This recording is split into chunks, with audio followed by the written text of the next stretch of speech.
रोशनी है हमारे लिए। ये एक ऐसे रक्षा सितारे हैं जिसके लिए हम लोगों को बड़ी उम्मीदें हैं। माशाल्लाह से इनके बड़े भाई भी आए थे, हुसैन भाई साहब, वो भी तशरीफ लाए थे। वो भी बड़े काबिल हैं माशाल्लाह। जो इस तरह के उन्होंने इकदाम किए, इनके फोरफादर्स ने किए, इनके आबादाद ने किया, मैं उम्मीद करती हूँ ये भी उन्हीं के नक्शे कदम पर चलेंगे और एक दफ़ा फिर से पाकिस्तान मुस्लिम लीग पूरे पाकिस्तान में छा जाएगी, जिस तरह की दूसरी सियासी पार्टियाँ पीपल्स पार्टी है या दूसरी, मैं उनके नाम नहीं लेती हो सकता, उनके कारकुन यहाँ पर जिस तरह की वो फ्लॉप पार्टीज हो रही हैं, वो दूर नहीं है कि पाकिस्तान मुस्लिम लीग काफ जो है वो पूरे पाकिस्तान में छा जाएगी और इनकी अपनी काविशों की वजह से, इनकी खिदमात की वजह से।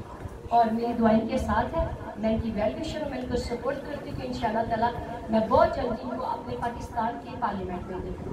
मेरी दुआएं आपके साथ। अल्लाह।